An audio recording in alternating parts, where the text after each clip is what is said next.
Hello everyone, welcome back to my channel Preeti study point. Students, आज के इस video में हम लोग पढ़ते हैं test of optimality for optimum solution when degeneracy in transportation problem. यानी कि हम ऑप्टिमम सॉल्यूशन के लिए टेस्ट कर रहे हैं जब हमें डीजनरेसी दे रखी हो। स्टूडेंट्स, डीजनरेसी क्या होता है आप लोगों को मैंने बताया था, जब total number of positive allocation हमारे m+n-1 के इक्वल नहीं आते हैं तो स्टूडेंट्स डीजनरेसी होती है। स्टूडेंट्स, पिछले वीडियो में हम लोगों ने टेस्ट फॉर ऑप्टिमम सॉल्यूशन के लिए टेस्ट किया था, लेकिन वहां पे हमें जो नॉन डीजनरेसी दे रखी थी स्टूडेंट्स ट्रांसपोर्टेशन प्रॉब्लम में। नॉन डीजनरेसी का मतलब ये हो गया कि जो हमारे total number of positive allocation है वो हमारे इक्वल आ रहे थे m+n-1 के। तो आप देखिएगा स्टूडेंट्स, हम एक प्रॉब्लम लेकर चलते हैं डीजनरेसी की।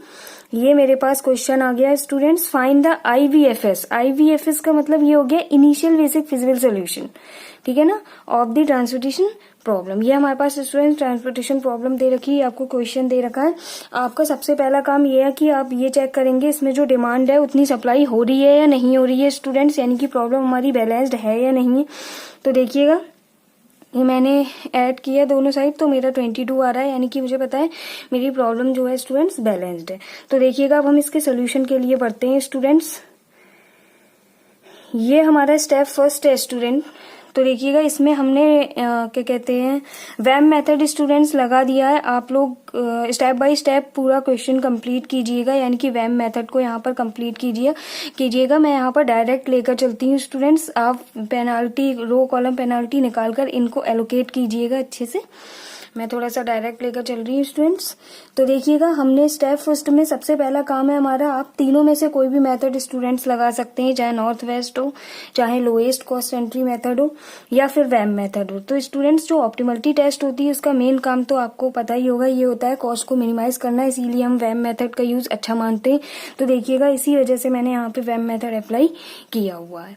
तो देखिएगा, अब मैं यहाँ पर ये चेक करती हूँ कि हमारी जो प्रॉब्लम है वो डीजनरेट है या नहीं है, नॉन डीजनरेट है या नहीं है। तो देखिएगा, नंबर ऑफ पॉजिटिव एलोकेशन बराबर m+n-1।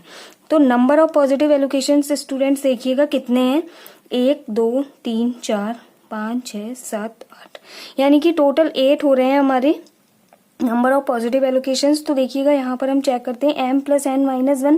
m नंबर ऑफ रो होती हैं स्टूडेंट्स, तो ये देखिएगा 4 आ रही हैं, and n number of columns होते हैं। तो देखिएगा स्टूडेंट्स, ये 6 आ रहे हैं हमारे n-1, और इसको मैंने ऐड किया तो देखिएगा ये आ रहा है 8 इज नॉट इक्वल टू 9, यानी कि ये इक्वल नहीं आ रहे हैं, यानी कि number of positive allocation m+n-1 के बराबर नहीं आ रहे, यानी कि ये प्रॉब्लम हमारी कैसी है स्टूडेंट्स, डीजनरेट है, यानी कि दिस सॉल्यूशन इज डीजनरेट। और स्टूडेंट्स, जो ऑप्टिमलिटी टेस्ट है वो हम तभी कर सकते हैं जब सॉल्यूशन हमारा नॉन डीजनरेट होता है, यानी कि ये दोनों एक दूसरे के इक्वल होने चाहिए। तो स्टूडेंट्स देखिएगा, यहाँ पे हम क्या करेंगे, स्टेप सेकंड में आगे बढ़ते हैं। तो स्टूडेंट्स, यहाँ पर जो नंबर ऑफ पॉजिटिव एलोकेशंस हैं हम देख रहे हैं यहाँ पे 8 हो रहे हैं, ठीक है ना। तो हम एक ग्रीक लेटर का स्टूडेंट्स यहाँ पर यूज करेंगे। ग्रीक लेटर जो यूज करते हैं उसकी बहुत ही मिनिमम उसकी कॉस्ट होती है स्टूडेंट्स। अगर हम उसका इस टेबल में यूज करके इनके एलोकेशन को 9 कर लेंगे कंप्लीट, तो इसको जब इस टेबल में हम यूज करेंगे ग्रीक लेटर को स्टूडेंट्स, तो उससे हमारी जो ट्रांसपोर्टेशन टेबल है उस पर कोई भी इफेक्ट नहीं पड़ेगा। तो देखिएगा, अब मैं सेकेंड स्टेप पर बढ़ती हूँ। ये हमारा स्टेप सेकंड आ गया students. Here we add a Greek letter for the change in non degenerate solution, यानी कि नॉन डीजनरेट में कन्वर्ट करने के लिए, चेंज करने के लिए हम ग्रीक लेटर का स्टूडेंट्स यूज करते हैं। ग्रीक लेटर कुछ इस तरह से होता है, इसको इस तरह से हम डिनोट करते हैं। इसकी अपनी कोई बहुत लोएस्ट इसकी जो वैल्यू होती है, जिसका यूज अगर हम ट्रांसपोर्टेशन टेबल में करते भी हैं तो उसमें इसका कोई भी इफेक्ट नहीं पड़ेगा टेबल में। तो देखिएगा, अब हम देखते हैं कि हमें ये ग्रीक लेटर जो हमें दे रखा है इसका यूज हम लेते कहाँ है ग्रीक लेटर को इस जो है ट्रांसपोर्टेशन टेबल में। तो स्टूडेंट्स देखिएगा, जो जिन पर एलोकेशन किया हुआ है इसको हम कहते हैं ऑक्यूपाइड सेल, ठीक है ना। और जिन पर जो है हमारा एलोकेशन नहीं होता है, जैसे 9 है, 12 है, 7 है, ये 7 आ रहा है, 5, 6, 9, इनको कहते हैं अनएक्यूपाइड सेल।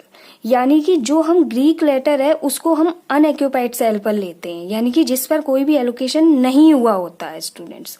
और लेते किसमें, जो सबसे मिनिमम कॉस्ट होती है, यानी कि जो अनएक्यूपाइड सेल होते हैं उसकी जो मिनिमम कॉस्ट होती है। तो देखिएगा मिनिमम सेल हम देख ले रहे हैं स्टूडेंट्स, सेल या मिनिमम सेल की कॉस्ट स्टूडेंट्स बात एक ही है। मैं मिनिमम कॉस्ट कह दूं या मिनिमम सेल कह दूं, बात एक ही है, सेल के अंदर कॉस्ट है स्टूडेंट्स। तो देखिएगा अनएक्यूपाइड सेल है मेरा 9, 12, 7, ये 7 आ रहा है, 5 आ रहा है, 6, 9। तो इनमें मैं देखूंगी जिस पे एलोकेशन नहीं है वो है अनएक्यूपाइड सेल, उसमें मैं सबसे मिनिमम जो है वो देख लूंगी, सबसे मिनिमम सेल देखूंगी स्टूडेंट्स। इसमें आप लोग देखिएगा यहाँ पर मैंने जो 5 है वो मिनिमम है एंड 3 भी स्टूडेंट्स मिनिमम आ रहा है। तो इसमें हम देखेंगे क्या कि अब 5 एंड 3 मिनिमम है, तो हम देख रहे हैं अगर मैं 3 पे ग्रीक लेटर को लूं भी तो यहाँ पे लूप नहीं बन पाएगा स्टूडेंट्स। यानी कि थोड़ा सा हमें ये ध्यान रखना होता है कि हमें लूप भी बनाना है, यानी कि ग्रीक लेटर को हम ऐसी जगह पर ले जहां से लूप बनने में आसानी हो। हमें पता है लूप बनता कैसे है, जो एलोकेशंस होते हैं यानी कि जो ऑक्यूपाइड सेल होते हैं उनकी हेल्प से हम लूप को बनाते हैं स्टूडेंट्स। तो यानी कि हमें ग्रीक लेटर ऐसी जगह पर लेना है, यानी कि ऐसे सेल पर लेना है जहां पर हमारा जो लूप है वो आसानी से बन सके। यानी कि अगर मैं 3 पे ना लेके अगर मैं 5 की बात करूं तो इस 5 पे भी अगर मैं देखिएगा लूप अगर ग्रीक लेटर को ले लूं तो यहां से भी लूप बनने में बहुत दिक्कत होगी, क्योंकि आप देख रहे होंगे इसके आसपास कहीं से भी लूप नहीं बन रहा है, लूप कहीं से कहीं तक नहीं बन रहा है। इसीलिए स्टूडेंट्स इस 5 पे मैंने ले लिया ग्रीक लेटर को, यहाँ पे मैंने ले लिया। अब मैं यहाँ पे कैसे भी करके यहाँ पे आप देख रहे होंगे कि लूप बनने की कंडीशन आ रही है, इसमें हम किसी भी तरह से हेल्प करके लूप को बना सकते हैं स्टूडेंट्स। तो इसलिए मैंने इस 5 पर ग्रीक लेटर को ले लिया है। यानी कि स्टूडेंट्स हमने ग्रीक लेटर को कैसे लिया, 2 बातों को ध्यान रखते हुए। एक तो अनएक्यूपाइड सेल यानी कि ऐसे सेल जिन पे एलोकेशन नहीं था, उसकी मिनिमम कॉस्ट देखी थी, यानी कि मिनिमम सेल को देखा था।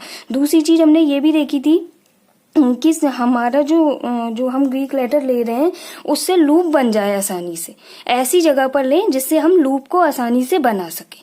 तो मैंने इस 5 पर ले लिया, यानी कि ऐसी जगह पर लिया जहां पे जो है एलोकेशन काफी सारे हो रहे थे, जाके हमें लूप बनाने में आसानी रहे।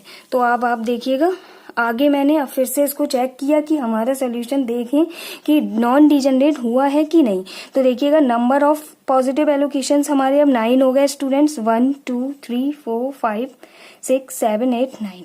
क्योंकि ये ग्रीक लेटर का स्टूडेंट्स हमने यहाँ पर यूज कर लिया है, तो अगर हम इनको काउंट करेंगे तो ये हमारे 9 आ रहे हैं, यानी कि number of positive allocations students 9 हो गए। m + n - 1, तो देखिएगा m हमारा नंबर ऑफ रो होती है वो 4 है, plus n number of columns होते हैं 6 है, -1, यानी कि मैं देख रही हूँ तो ये भी हमारा कितना आ रहा है स्टूडेंट्स, 9 आ रहा है। यानी कि 9 = 9, यानी कि हम कह सकते हैं कि number of positive allocations equal हो रहे हैं m + n - 1 के, hence the solution is non degenerate.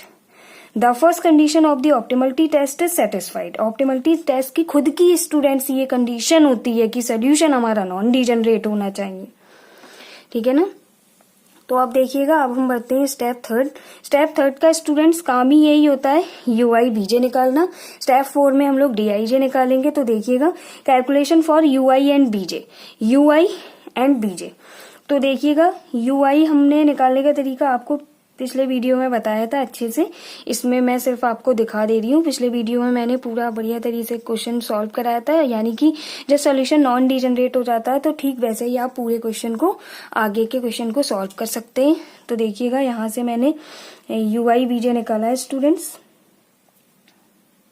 तो देखिएगा आप लोग, एक फॉर्मूला होता है हमारे पास CIJ = UI + का VJ स्टूडेंट्स, इनकी हेल्प से हम UI/BJ निकालेंगे। तो देखिएगा क्वेश्चन की स्टार्टिंग हम कैसे करते हैं, UI/BJ की आपको बताया था मैंने, जिसमें सबसे ज्यादा एलोकेशन हुए होते हैं उसको 0 ले लेते हैं, पहली कंडीशन यही रहती है। तो देखिएगा हम अगर बात करें कॉलम वाइज तो सब में 2-2 एलोकेशन हो रहे हैं, किसी में 1 हो रहा है, ठीक है ना। अब मैं रो वाइज देखूं तो यहाँ 1 हो रहा है, यहाँ 2 हो रहे हैं, इसमें स्टूडेंट्स 4 हो रहे हैं, 1, 2, 3, 4, यानी कि यहां से हम U4 को स्टूडेंट्स 0 ले लेंगे। अब जब हमने U4 को 0 लिया तो U4 की हेल्प से इन सब का हम VJ निकाल देंगे। यानी कि हमारा जो इसमें हमने U4 0 लिया है स्टूडेंट्स, यानी कि यहाँ पर जो हमारा V1 है, ठीक है ना, वो सीधे 6 आ जाएगा। V2 हम निकालेंगे स्टूडेंट्स इस फॉर्मूले से, एंड V3 हमारा 11 आ जाएगा डायरेक्ट, एंड B4 हमारा स्टूडेंट्स फिर से 2 आ जाएगा, एंड B5 हमारा फिर से 2 आ जाएगा, एंड V6 हम निकाल लेंगे। यानी कि एक बार फिर से समझिएगा, जिसमें ज्यादा एलोकेशन हो रहे थे उसका हमने U तो 0 ले लिया क्योंकि U में हो रहे थे, ठीक है ना। अब इनकी हेल्प से जितने भी V निकाल सकते हैं सेम आ रहे हैं तो हम लिख देंगे। यानी कि V1 हमारा 6 आ गया, एंड V3 हमारा 11 आ गया, B4 हमारा 2 आ गया, और एंड V5 हमारा 2 आ गया। अब जो स्टूडेंट्स बचे हुए हैं वो देखिएगा, अब हम निकालते हैं। अब देखिएगा, माना मुझे U1 निकालना है स्टूडेंट्स, तो हम इस फॉर्मूले का यूज करेंगे। तो देखिएगा U1 के सामने की जो CIJ यानी कि कॉस्ट हमें कितनी दे रखी है, ये हो गई 9, ठीक है ना। और UI कितना दे रखा है हमको, UI हमको निकालना है स्टूडेंट्स, है ना। UI I का मतलब 1 हो गया। और VJ हमको कितना दे रखा है, इसके नीचे ये VJ है, इसका VJ कितना है स्टूडेंट्स 11 है, जो कि हम निकाल भी चुके हैं, आपने देखा होगा। ये यहाँ पे 11 लिख दीजिए, तो ये हो जाएगा 9 माइनस का 11 U1, यानी कि ये आ जाएगा माइनस का 2। U1 आ गया स्टूडेंट्स हमारा माइनस का 2, देखिएगा इस तरह से। यानी कि जो बचे हुए हैं वो सारे आप इस तरह से स्टूडेंट्स फाइंड कर सकते हैं। देख लीजिएगा, जैसे मुझे ये V1 निकालना है, V1 तो हमको गिवन है स्टूडेंट्स, V2 फाइंड करना है माना, तो मैं क्या करूंगी, यहाँ पे CIJ मुझे कितना दे रखा है 5, ठीक है ना। तो ये हो गया 5 बराबर U कितना दे रखा है स्टूडेंट्स, इसके सामने का 0 प्लस VJ हमको फाइंड करना है, यानी कि V2, तो ये V2 बराबर स्टूडेंट्स कितना आ गया 5। इसी तरह के इस फॉर्मूले का यूज करके आप बचे हुए UI BJ को स्टूडेंट्स दोनों को फाइंड कर सकते हैं, कॉस्ट की CIJ की हेल्प लेके। और बाकी एक बार फिर से देख लीजिएगा कि यहाँ जो सबसे ज्यादा नंबर ऑफ एलोकेशंस हो रहे होंगे, फिर चाहे वो रो में हो चाहे वो कॉलम में हो, उसी को 0 लेंगे और उससे रिलेटेड हम फाइंड कर लेंगे, ठीक है ना। अब देखिएगा स्टेप 4 की साइड बढ़ते हैं हम लोग। यानी कि स्टूडेंट स्टेप 4 में हम निकालेंगे DIJ हमें देखना होता है स्टूडेंट, टेस्ट करना होता है। DIJ हम किसके लिए स्टूडेंट टेस्ट करते हैं, जो हमारे अनएक्यूपाइड सेल होते हैं। और जो हमने UI VJ निकाला है, UI VJ हम उन सेल के लिए कैलकुलेट करते हैं जो हमारे एक्यूपाइड सेल होते हैं, यानी कि जिस पर एलोकेशन स्टूडेंट्स पहले से हो चुका होता है। तो आप देखिएगा, अब मैं DIJ की बात करती हूँ। यहाँ पे मैंने वो सारे सेल ले लिए हैं जिन पर एलोकेशन नहीं हुआ है, जो अनएक्यूपाइड सेल होते हैं स्टूडेंट्स, ठीक है ना। वो सारे मैंने उतार लिए हैं और UI ले लिया है एंड BJ ले लिया है स्टूडेंट्स। अब देखिएगा, मैं यहाँ पे निकालती हूँ DIJ का मतलब स्टूडेंट्स, यानी कि हमें ये सारे निकालने हैं। DIJ का मतलब वो हमें अनएक्यूपाइड सेल की सबकी वैल्यू निकालनी है। यानी कि इसको मैं कह सकती हूँ D11, इसको मैं कह सकती हूँ D12, इसको मैं कह सकती हूँ D14, इसको मैं कह सकती हूँ D15, इसको मैं कह सकती हूँ D16। ऐसे ही हो जाएगा D21, और ये D23, ये D24, ये आ जाएगा D25। इसी तरह से ये सारे हम देखिएगा फॉर्मूले से निकाल लेंगे, जो कि हमारा फॉर्मूला स्टूडेंट्स होता है DIJ बराबर CIJ माइनस का UI प्लस का स्टूडेंट्स BJ। ये हमारा DIJ निकालने का स्टूडेंट्स फॉर्मूला होता है। आप इसको ध्यान रखिएगा। देखिएगा CIJ यानी कि हमारे पास कॉस्ट है, अगर मुझे ये निकालना है D11, ठीक है ना, ये D11 निकाल, तो देखिएगा यहाँ पे अगर हमें D11 निकालना है स्टूडेंट्स, तो देखिएगा मैं कैसे निकालूंगी। ये मेरा फॉर्मूला है CIJ माइनस का UI प्लस का BJ। तो CIJ हमारा स्टूडेंट्स कितना हो रहा है 9, माइनस का UI कितना हो रहा है स्टूडेंट्स माइनस का 2, एंड BJ हमारा कितना हो रहा है 6, ठीक है ना। यानी कि 6 माइनस का 2, ये आ जाएगा हमारा 5, ठीक है ना। ऐसे ही अगर मुझे D12 निकालना है, तो देखिएगा D12 के लिए हमारी जो कॉस्ट है वो 12 हो जाएगी। CIJ 12 हो गया, माइनस UI, इसके लिए स्टूडेंट्स देखिएगा UI कितना है हमारे पास माइनस का 2 है। देखिएगा ये मैं 12 निकाल रही हूँ, इस 12 के लिए जो UI है वो माइनस का 2 है, और जो इसके लिए स्टूडेंट्स VJ आ रहा है वो हमारा है 5। तो देखिएगा 5 माइनस का 2 ये हम कैलकुलेट करेंगे स्टूडेंट्स 9 आ जाएगा। इसी तरह से पिछले वीडियो में मैंने DIJ सारे निकाल के बताए थे, खुद क्वेश्चन को सॉल्व किया था स्टूडेंट्स, आप लोग उसी तरह से कीजिएगा। यानी कि इस DIJ का फॉर्मूला लगा के हमें कॉस्ट स्टूडेंट्स गिवन है, आप UI और VJ की वैल्यू रख के इन DIJ को फाइंड कर लीजिएगा। अब देखिएगा स्टूडेंट्स, ये हमारे पास कंप्लीटली DIJ आ गया है। स्टूडेंट्स जब हम DIJ निकाल लेते हैं तो देखिएगा हम इसमें चेक क्या करते हैं कि कोई भी नेगेटिव ना हो स्टूडेंट्स, यानी कि अगर इनमें कोई भी नेगेटिव नहीं होता तो ये ही हमारा ऑप्टिमम सोल्यूशन हो जाता, ठीक है ना। अब हम इसमें देखिए चेक करते हैं, ये हमारा आ गया, एक तो D23 आ रहा है नेगेटिव, ठीक है ना, और दूसरा हम देख रहे हैं D33, यानी कि 2 स्टूडेंट्स हमारे नेगेटिव आ गए। अब लूप बनेगा, जो माइनस का हमारे पास आता है DIJ, वहीं से लूप बनना स्टार्ट होता है स्टूडेंट्स। तो देखिएगा अब मैं अगले स्टेप पे बढ़ती हूँ। तो अब आप लोग देखिएगा यहाँ पे हमें बनाना है पैरामीशन लूप। लूप स्टूडेंट्स कैसे बनता है देखिएगा, अभी मैं आप लोगों को इसमें थोड़ा सा दिखाना चाहूंगी। जैसे कि माना मेरे पास ये टेबल है, इसमें वो वाले सेल आ रहे हैं जिन पे एलोकेशन हो चुका है विद ग्रीक लेटर के, जो स्टूडेंट्स पीछे हमने स्टेप 3 में कंप्लीट किया था। तो आप देखिएगा कि अब मैंने यहाँ पे DIJ जब निकाला तो DIJ में जो नेगेटिव वैल्यू स्टूडेंट्स आ रही है वो मेरी D23 पे आ रही है और D33 पे आ रही है। तो 2-3 का मतलब स्टूडेंट्स ये हो गया 2 और 3, जिस पे नेगेटिव वैल्यू आती है लूप वहीं से बनना स्टार्ट हो जाता है। आपको बिल्कुल भी कंफ्यूज होने की जरूरत नहीं है, बहुत आसान है ये। D23 पे हमारी नेगेटिव वैल्यू आई है तो D23 स्टूडेंट्स मेरा ये है जहां पे कोई भी एलोकेशन नहीं हुआ है। अब यहीं से लूप बनना स्टार्ट हो जाएगा। तो देखिएगा D23 पे और D33 ये है स्टूडेंट्स, इन दोनों पे नेगेटिव वैल्यू आई है मेरी, D22 पे आई है एंड D23 पे आई है एंड D33 पे आई है। तो ये 2 हो गए स्टूडेंट्स। तो देखिएगा इन दोनों की हेल्प से मैं कैसे लूप को बनाती हूँ स्टूडेंट्स। ये यहाँ पे हमारा जो इस तरह से बन के आ जाएगा पूरा लूप स्टूडेंट्स, यहाँ से स्टार्ट हुआ जहां से नेगेटिव पॉइंट मिला मुझको, और ये इस तरीके से हमने पूरे लूप को स्टूडेंट्स यहाँ पे कंप्लीट किया। ये बन गया लूप हमारा, यानी कि ये D23 पे नेगेटिव वैल्यू आई, मैंने यहाँ से स्टूडेंट्स लेना शुरू किया और हमने इसका एलोकेशन की हेल्प ली, यहाँ से ले जाके इस लूप को यहाँ पे कंप्लीट किया। और लूप कंप्लीट करने के बाद देखिएगा सही से अगर आप देखना चाहते हैं तो ये बनकर आया है। अब हम देखेंगे यहाँ पे मेरा 1 लिखा था जिसपे एलोकेशन 11 है, ये 11 पे मेरा, यहाँ पर हम जो 2 माइनस का थीटा ले रहे हैं, ये स्टूडेंट्स थीटा रखने का जो लूप में तरीका होता है वो ये होता है, देखिएगा कि ये जो हम थीटा रख रहे हैं इसमें ये जो अनएक्यूपाइड सेल है, यानी कि यहाँ से हमने D23, ठीक है ना, यहाँ से हमने स्टार्ट किया था स्टूडेंट्स, यहाँ पर हमने माइनस थीटा ले लिया, ये प्लस थीटा हो गया, ये माइनस थीटा हो गया, ये प्लस थीटा हो गया, ये स्टूडेंट्स माइनस थीटा हो गया। अब हमने क्या किया, इसमें से मिनिमम थीटा ले लिया जो कि हमारा आ रहा है 4 minus theta, 2 minus theta, 1 minus theta, ये 3 आ रहे हैं स्टूडेंट्स।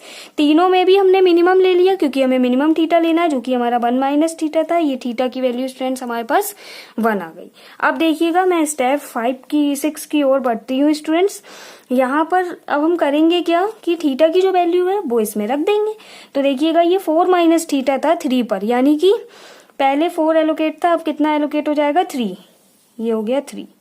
अब आप देखिएगा यहाँ पे 2 माइनस थीटा आ रहा है स्टूडेंट्स, यानी कि यहाँ पे थीटा 1 है, यानी कि 6 पे पहले 2 एलोकेट था, अब 1 एलोकेट हो जाएगा। ये देखिएगा 1 एलोकेट हो गया। 5 की बात करूं, इस पे ग्रीक लेटर था, प्लस थीटा हुआ, थीटा की वैल्यू 1 है, यानी कि 5 पे 1 एलोकेट हो गया। ये देखिएगा, ठीक है ना। ऐसे ही 6 पे 2 एलोकेट था, प्लस थीटा हुआ, यानी कि 3 एलोकेट हो गया। ये 6 पे हमारा स्टूडेंट्स 3 एलोकेट हो गया। इसी तरह से हम सारे एलोकेशंस फाइंड कर लेंगे। तो ये जो रिड्यूस होकर हमारा स्टूडेंट्स स्टेप 6 आया है, ये सारा एलोकेट होकर आया है कंप्लीटली। अब स्टूडेंट्स हम फिर से चेक करेंगे कि ऐसा तो नहीं है कि हमारा कोई भी DIJ नेगेटिव आ रहा हो। अगर फिर से DIJ नेगेटिव आएगा तो फिर से लूप बनेगा स्टूडेंट्स। पर देखिएगा मैं चेक करती हूँ, तो चेक करने के लिए सबसे पहले मैं UI VJ निकालूंगी अगेन। तो स्टूडेंट्स आप जैसे UI VJ निकाला जाता है उसी मेथड से आप अगेन इसमें UI VJ फाइंड कर लीजिएगा। मैंने इसमें डायरेक्ट निकाल के लिख दिए हैं। एंड UI VJ निकालने के बाद स्टूडेंट्स आप इसमें DIJ टेस्ट कीजिएगा। तो देखिएगा कैलकुलेशन फॉर डीआईजे, डीआईजे कैलकुलेशन का मतलब ये हो गया कि अनएक्यूपाइड सेल के लिए अब हम निकालेंगे जिस पर एलोकेशन नहीं हुए थे, और यूआई बीजे हमने पिछले स्टेप में निकाल ही लिया है। इससे देखिएगा ये मैंने सारे डीआईजे निकाल लिए कंप्लीटली। इसमें आप देख रहे होंगे D11, D12 सब में देख रहे होंगे कोई भी नेगेटिव नहीं है स्टूडेंट्स। और अगर इसमें किसी भी स्टेप पे नेगेटिव होता, माना कि D15 नेगेटिव होता, तो D15 से ही लूप बनना स्टार्ट हो जाता ऑक्यूपाइड सेल के लिए, यानी कि जहां पे एलोकेशन हुए होते हैं उस वाले स्टेप में जाके आप जो है वहां से लूप बनाएंगे। ठीक है ना। तो देखिएगा यहाँ पे मैंने सारे निकाल लिए D44, सारे मेरे पॉजिटिव आए, यानी कि मैं कह सकती हूँ hence all DIJ is greater than and equal 0, so the solution is optimum. क्योंकि सारे हमारे डीआईजे कैसे आए, 0 के बराबर भी आ सकते हैं और 0 से बड़े होना चाहिए, यानी कि कोई भी नेगेटिव नहीं होना चाहिए। मिनिमम कॉस्ट और ऑप्टिमम सोल्यूशन, यानी कि हमने मिनिमम कॉस्ट भी निकाल ली है, या हम कह देंगे कि हमने ऑप्टिमम सोल्यूशन निकाल लिया है। ठीक है ना। अब ये जो कॉस्ट निकाली है, कॉस्ट निकालने का स्टूडेंट्स तरीका हमारा ये रहेगा कि जो हमने यहाँ पर आपको दिखा दूं मैं, स्टेप 6 था हमारा, स्टेप 6 था जिसमें हमने फाइनली लूप बनाने के बाद एलोकेशन किए थे स्टूडेंट्स। इस टेबल को हमने चेक कर लिया, स्टेप में हमने यूआई बीजे निकाला, डीआईजे निकाला, ऑल पॉजिटिव आ गया, यानी कि अब हम स्टेप 6 में जो हमने यहाँ पर जो एलोकेशन किए थे उसकी हेल्प से हम जो है इसकी कॉस्ट को मिनिमाइज कर देंगे, जैसे कि 3 into 3, 9 into 5। तो देखिएगा ये इस तरह से जो है हम पूरी मल्टीप्लाई कर देंगे और हमारा स्टूडेंट्स आंसर आ जाएगा। Now thank you.